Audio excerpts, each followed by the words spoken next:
A deadly parasite that targets cattle found in South Texas. Now new steps to contain the threat. If we all work together, there is no reason to believe that this incursion will result in any sort of establishment of the pest. But the federal response faces backlash. What we're doing is not working. We have the ability to stop it, but so far we're not using our best tools. The race to contain the dangerous pest and the steps to prevent a crisis for the Texas cattle industry.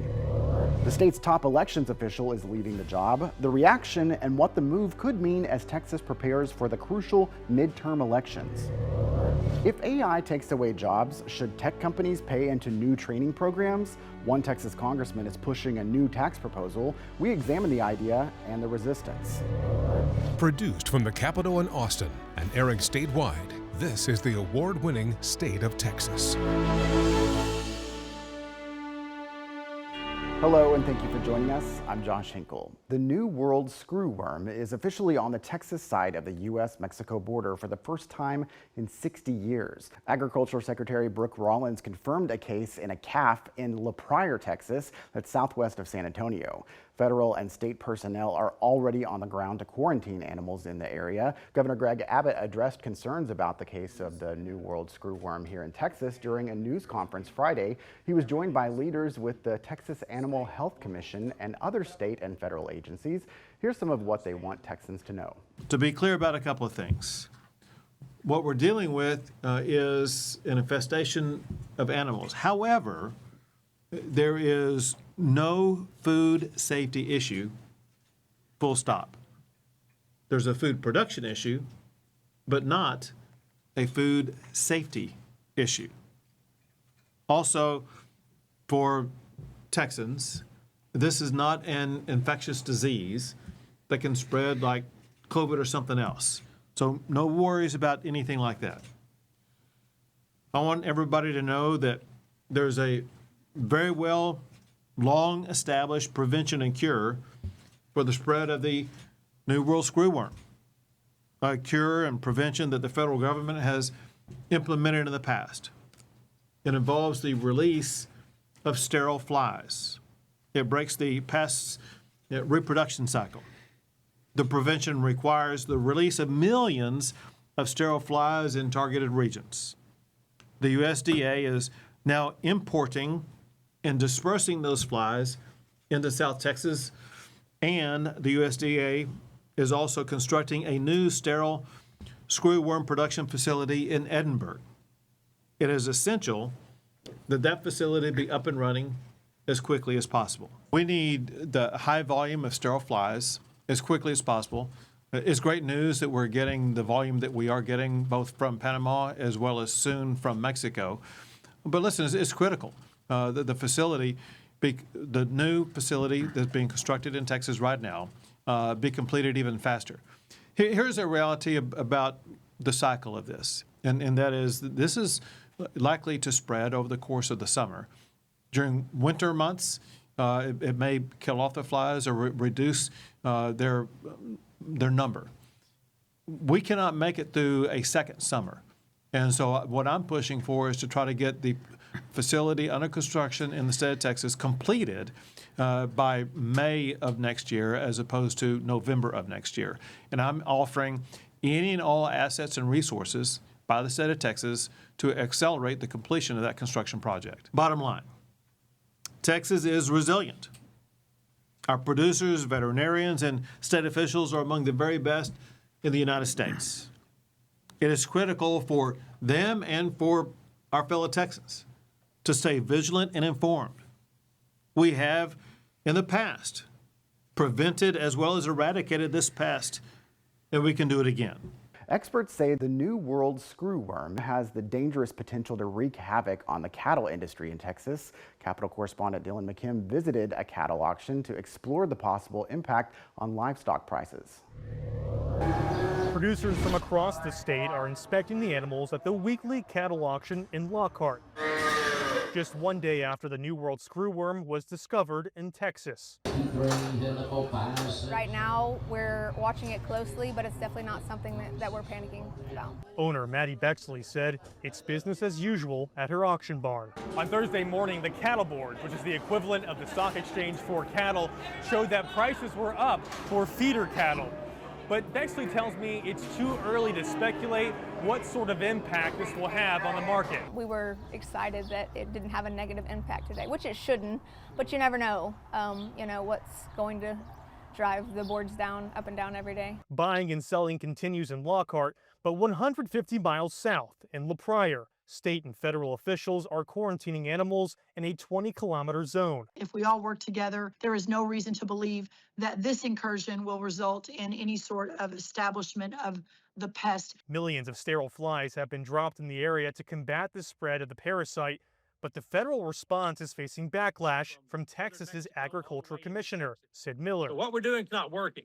We have the ability to stop it, but so far we're not using our best tools. Miller is calling on the USDA to utilize a certain fly bait along with sterile fly dispersal. But federal officials have pushed back on his proposal, saying it would impact all flies and not just screwworms.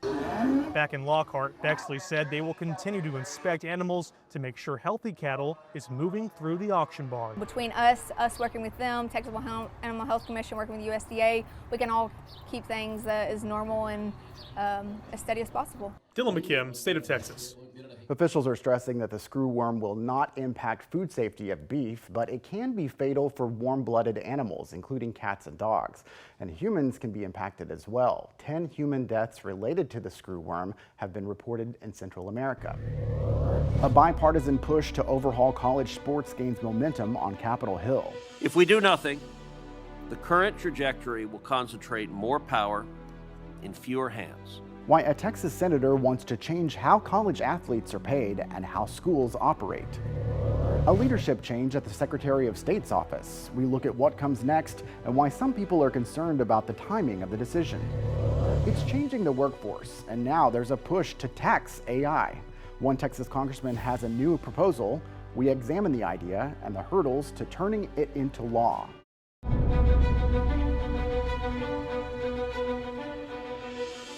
The state's top election officer is stepping down just months before the November midterms.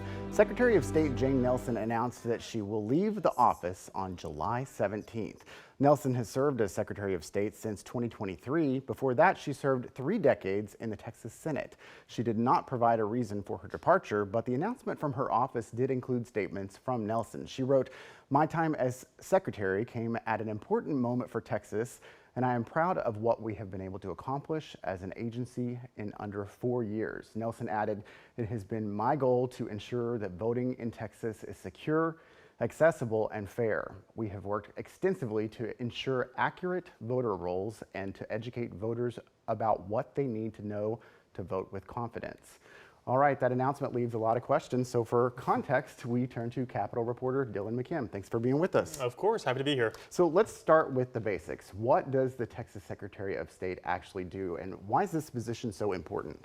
Yeah, well, the Secretary of State really wears a lot of hats. The most important role that the Secretary of State's office handles is they are the chief election officer for the state of Texas. So they will work with the local county officials, the local officials who conduct the elections to make sure that they are following state election laws, as well as she is keeping track of the voter logs, auditing the voter logs, and keeping them updated.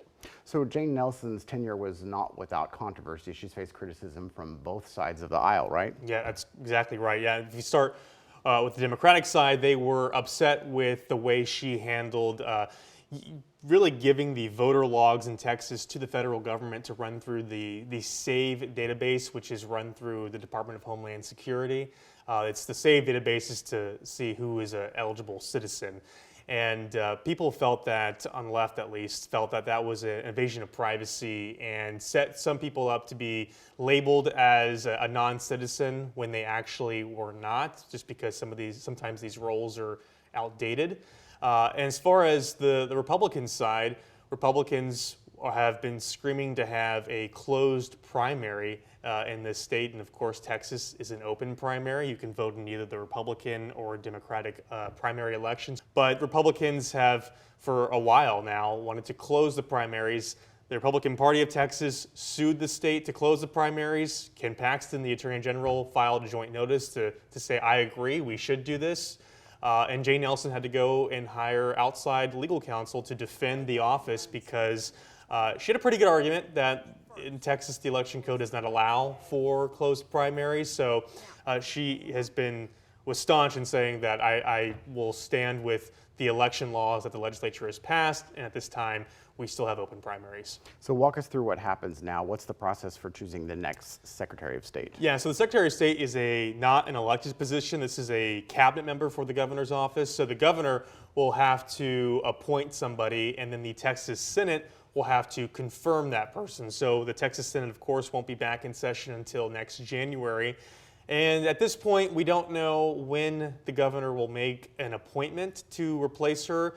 We know Jay Nelson's last day is July 17th, and the governor's office has told us that they will make an announcement at a later date. So questions as to, one, who will he select and when will this announcement come?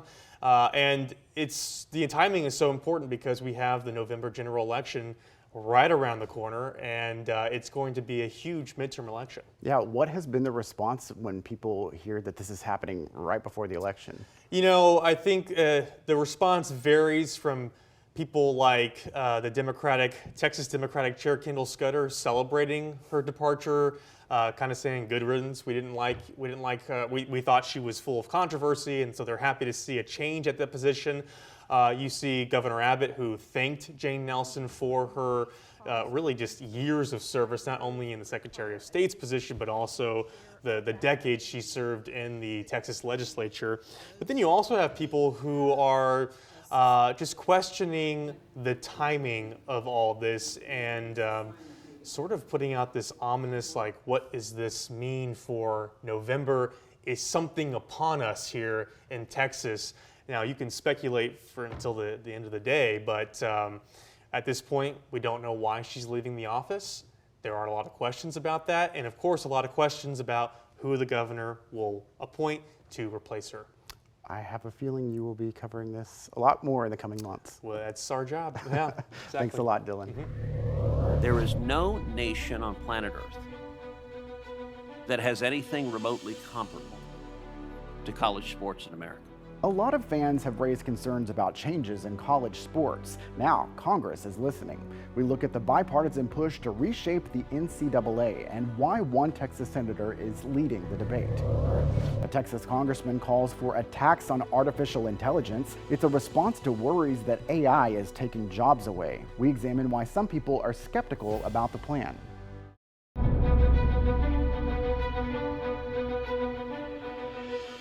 Congress is making another run at reining in the rapidly changing world of college sports. One of the biggest names in the game went to Capitol Hill to make his case for new legislation. It's called the Protect College Sports Act, and a Texas senator is helping to lead the bipartisan push. Washington correspondent Rashad Hudson has the details. Don't want to see student athletes get trapped in a bad situation. Nick Saban won 7 national championships. Now he's trying to score a win in Congress. The coach says NIL deals, the transfer portal, and big money have changed college sports so much, it's time for Washington to get in the game. We have guys transferring 3 times to 3 different schools in 3 years, and we act like that's not a problem. Saban testified before the Senate Commerce Committee in support of the Protect College Sports Act. The bipartisan legislation, negotiated by Senators Ted Cruz and Maria Cantwell, would create national standards for college athletics. Universities, athletes, and fans are pleading with us to do something about this issue. The proposal would give the NCAA and the College Sports Commission new authority to enforce revenue-sharing rules, allow a one-time transfer for athletes, and restricts coaches from leaving for new jobs before their seasons end. College sports came to Congress because changing the law is the only way to fix the legal chaos that we're seeing right now. But the legislation faces an uncertain future. The House has its own version of college sports reform, setting up a potential showdown between the two chambers. College sports should not be a constant and unrestricted free agency. Rashad Hudson, News Nation, Washington. Similar legislation to regulate college sports stalled in the U.S. House, but not because of what was in the bill. The issue is whether institutions that benefit from Black talent, Black labor, and Black communities are willing to speak out when Black political power is under attack. The Congressional Black Caucus pulled its support from the House legislation known as the SCORE Act. It comes as states are redrawing congressional lines and eliminating majority Black districts. Several of those states, like Texas, are home to SEC teams. There is strong opposition to the Senate legislation. Two of the largest conferences have not yet thrown their weight behind the bill. The SEC and Big Ten say the bill leaves critical issues unresolved. Those conferences issued a joint statement outlining their opposition. It said in part it does not meaningfully preempt the patchwork of state laws or provide the protections needed to make and enforce consistent rules, both essential to long-term stability in college athletics. The statement went on to say it also shifts ongoing rulemaking to Congress, limiting the ability to adapt quickly as the landscape evolves. But the conferences say, quote, "We are committed to working with Senators Cruz and Cantwell and other members of Congress to improve this legislation." The SEC is home to both the Texas Longhorns and the Texas A&M Aggies, two of the country's biggest football programs. Senator Cruz referenced that as he explained why he believes this legislation needs to move forward. Some critics ask, with everything going on in the world, why is Congress focused on college sports? Let me explain. If we do nothing, the current trajectory will concentrate more power in fewer hands and will widen the gap between the richest programs and everyone else. In a few years, if we do nothing, we could lose dozens of historic football and basketball programs, not to mention tens of thousands of Olympic sports at colleges dependent on the revenue from football and basketball. Is that what our country wants? To allow federal law, the failings of Congress, to kill off everyone but the SEC and Big Ten. Look, I'm from Texas. I love the SEC. The Big Ten, they're incredible institutions. But I also love all of the rest of institutions that make college sports so fantastic and fun to watch. President Trump says he backs the Senate bill. He outlined his support in a post on Truth Social. The president wrote, "This law resolves many of the most urgent issues challenging our universities and student athletes, stops the chaos, and most importantly, it may be the last chance to save college sports and colleges themselves before it's too late." There are people in Silicon Valley who are advocating for there to be millions and millions more unemployed Americans. If AI takes away jobs, should tech companies pay into new training programs? We look at what's being proposed on Capitol Hill and who's pushing back.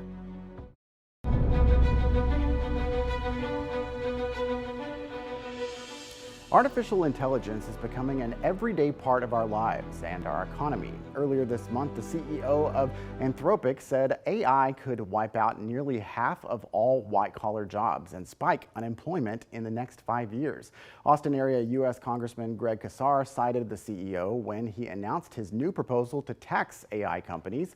Casar said money from the tax would create a mass employment program. State Capitol correspondent Adam Schwager spoke to the congressman and others who are skeptical of his idea and his view on the future of AI. We should have good AI development, but we don't need a dystopian future where millions of Americans are out of work. Representative Greg Casar says artificial intelligence could be coming for your job. There are people in Silicon Valley who are advocating for there to be millions and millions more unemployed Americans. His proposed solution is simple. Tax AI companies and use that money to fund a jobs program to help people displaced by the new technology. If you listen to people like Elon Musk, they're talking about a world without work. I just disagree with that. That kind of fear-mongering prediction has been around since the beginning of the market, and it has been proven wrong every single time. That's former Texas GOP chair and consultant James Dickey, whose clients include companies in the AI space. He says government should wait and see what impact AI actually has. There is not one case in history where being able to do things better, faster, and cheaper has led to less in the economy. I think that it's kind of a marketing play saying like, oh, like all these jobs are going to be displaced. Paul Truax, the CEO of Austin-based AI company Cognify, has a nuanced take on the technology's impact, claiming AI won't come for half the white-collar jobs like Anthropic's CEO claims, but there's a lot of sectors where AI can do the job just better and the economics are in AI's favor. And for those reasons, it wouldn't be a bad idea to treat those capabilities as a taxable scenario because they are doing the work. Whatever impact AI ends up having, Kassar thinks the big problem right now is that government is doing nothing. And he hopes to change that. For State of Texas, I'm Adam Schwager. Kassar says his plan is to tax AI companies based on the amount of computation usage, but he told CNBC there should be exceptions to the tax for what he calls good uses of AI, such as medical research. Similar ideas have been floated before. People like Elon Musk, Mark Zuckerberg, and former presidential candidate Andrew Yang have called for ways to fund a universal basic income. That's a way to provide a standard amount of money for citizens to deal with predicted unemployment caused by AI. Critics of those proposals point to the high cost and the potential for hampering technology that could improve people's lives. It's a debate that will go on as AI expands into our lives, and we'll be there to cover it. Thank you again for joining us for State of Texas. I'm Josh Hinkle. We'll be back next week to bring you an in-depth look at Texas politics.